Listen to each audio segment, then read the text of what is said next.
dans cette nouvelle vidéo. J'espère que vous allez bien, que vous êtes bien installés. Je vais vous parler de plusieurs livres et d'une petite escapade parisienne.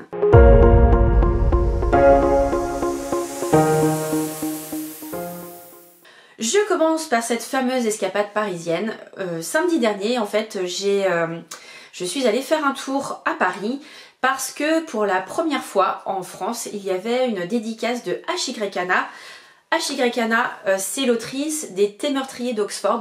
Vous le savez sur cette chaîne, voilà, j'aime beaucoup ce Cozy Mystery, j'aime beaucoup cette série.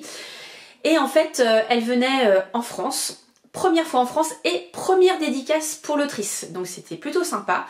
Et le détail également, c'est que les éditions City, donc qui en fait édite cette série, avait également invité la traductrice qui est Diane Garot.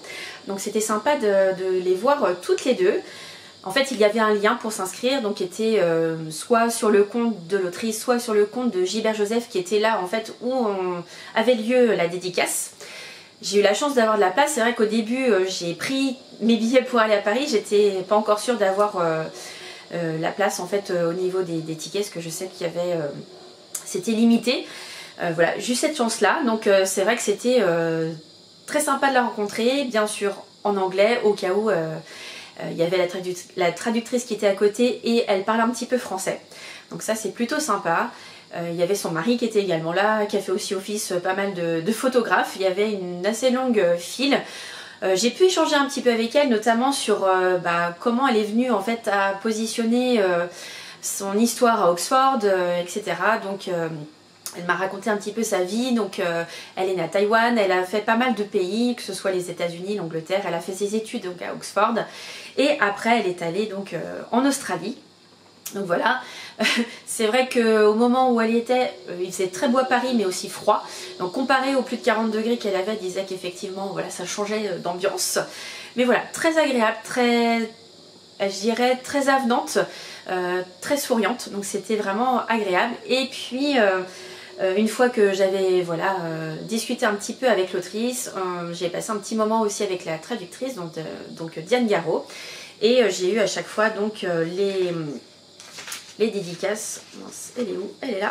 Hop, voilà, la dédicace de tout le monde, des deux. Et puis la petite pâte de muesli, parce que même s'il n'a pas pu venir en France, il était quand même là par ce petit tampon. Donc voilà, un très bon moment, très sympa. Et rencontre aussi que j'ai fait avec mon amie Justine, donc c'était très sympa. On s'est baladé pour y aller, en plus il faisait beau. Voilà, froid mais beau, donc c'était plutôt chouette. On est allé à pied, donc tranquillement jusqu'à la librairie.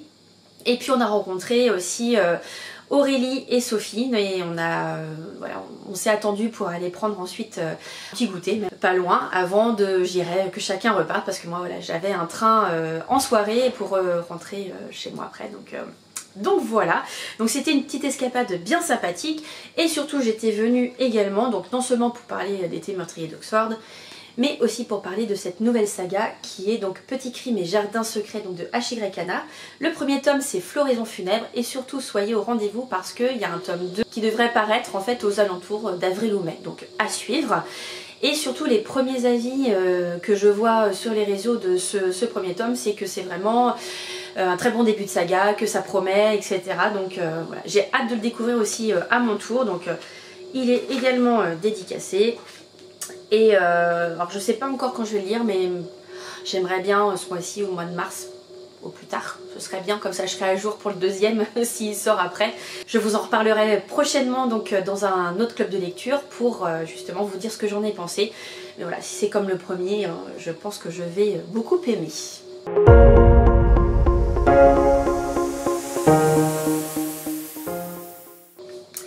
On parle maintenant de mes avis lecture et je vais vous parler de deux livres. Le premier c'est une saga que je termine, c'est le tome 6 donc, de L'immeuble de la rue Cavendish, écrit par Caroline Kant aux éditions Les Escales. Le tome 6 donc c'est Guy Gordon et l'énigme de la chambre de bonne. Si vous avez déjà commencé la série, vous savez qu'il y a un fil rouge sur tous les tomes et on termine par celui-ci donc qui est le numéro 6. Donc 6 tomes, je dirais, c'est une saga qui peut se dévorer très rapidement. En plus, à chaque fois, c'est des bonbons. Je vous l'ai déjà expliqué, chaque tome en fait est dédié à un personnage. On en découvre bien sûr plus à chaque fois sur ce personnage précisément, mais on a toujours la vue de tous les personnages de l'immeuble. Comme tout immeuble, voilà, il y a des gens qui arrivent, des gens qui repartent, il y a des histoires d'amour, des histoires d'amitié.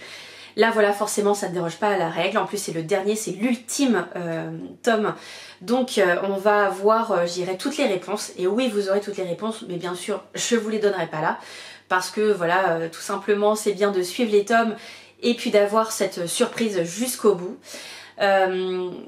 J'ai terminé en fait le livre avec le sourire aux lèvres, parce que voilà, c'est une jolie histoire avec tous ces personnages, on s'est attaché à eux, on les connaît depuis un petit moment, mine de rien.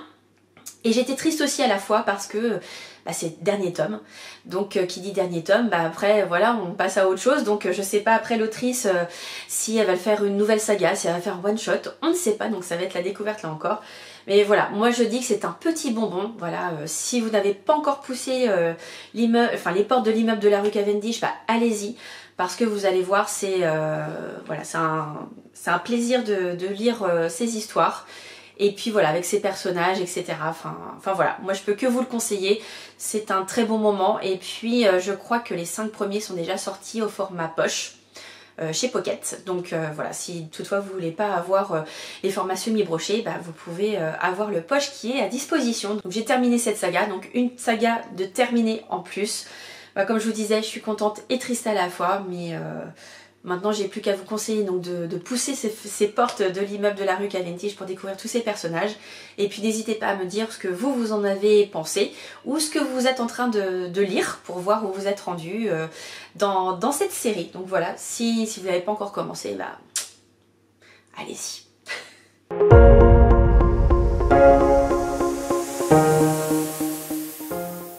Et je vous parle d'un deuxième roman que j'ai lu sur ma liseuse Vivieo. C'est un roman que j'ai reçu en service presse de la part de l'agence de Julie.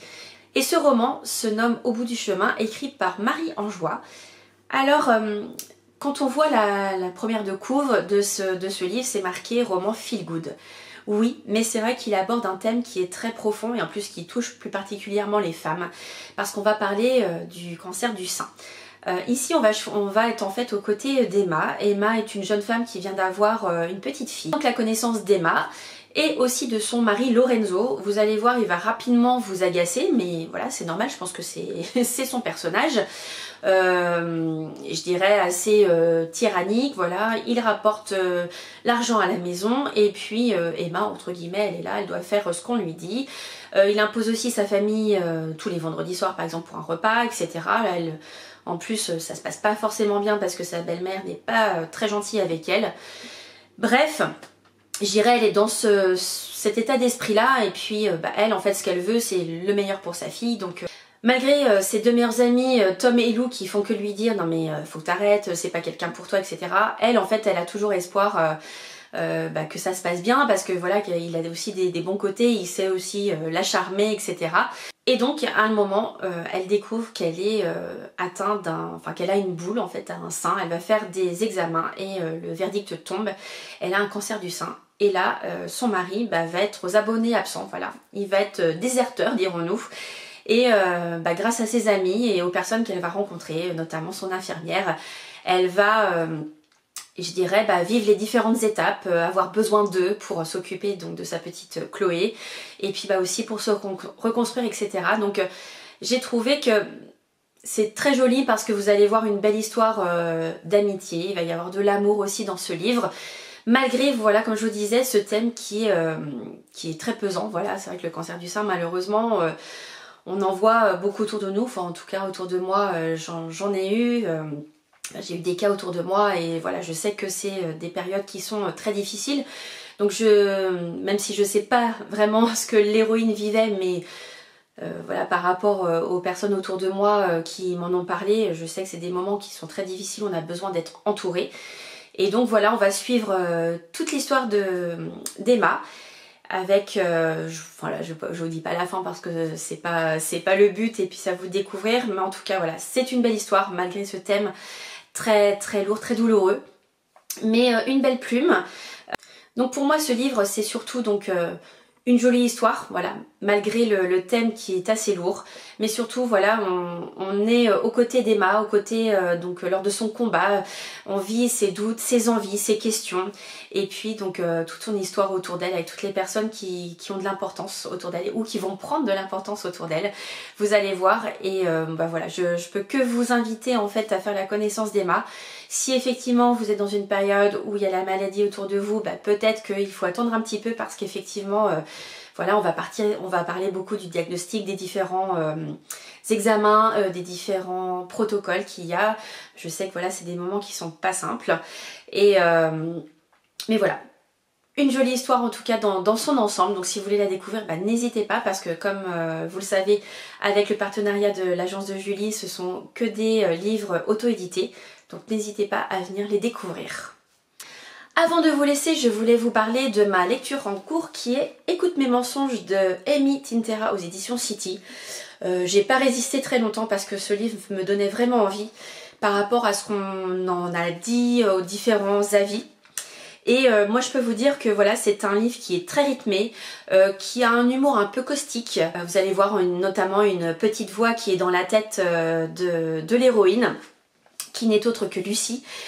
Lucie en fait qui a été accusée du meurtre de sa meilleure amie, et en fait il se trouve que cette nuit-là elle n'a aucun souvenir, et donc là elle est 5 ans plus tard, et un jeune homme qui se prénomme Ben va vouloir faire un podcast sur cette histoire, sur ce cold case, et donc forcément qui va raviver tout ça. Et il se trouve que Lucie, comme elle n'a aucun souvenir de cette soirée, de ce qui s'est passé, elle va donc aider ce podcasteur pour justement trouver la vérité par rapport à l'assassinat de sa meilleure amie. Donc voilà, donc pour l'instant j'ai dépassé la moitié. Moi j'aime beaucoup, comme je vous disais, parce que c'est très rythmé. On alterne aussi les passages donc avec Lucie. On a à partir du milieu, on a un petit peu ce qui s'est passé 5 ans auparavant. Et tout ça est entrecoupé en fait des épisodes de podcast qui sont diffusés parce que c'est du presque live. Donc en fait Ben, quand il interview les différentes personnes, en général le podcast va être diffusé dans les jours qui suivent. Donc c'est assez rythmé, comme je vous disais, plein d'humour, un petit peu noir. Et voilà, je passe un très très bon moment, donc je vous en parlerai de toute façon dans la prochaine vidéo. En attendant, n'hésitez pas comme d'habitude à me mettre un pouce vers le haut, un commentaire, j'aurai le plaisir de vous répondre. Et puis je vous donne rendez-vous donc la semaine prochaine. Et en attendant, comme d'habitude, je vous souhaite de très bons moments, de très bonnes lectures, et je vous dis à très bientôt. Ciao!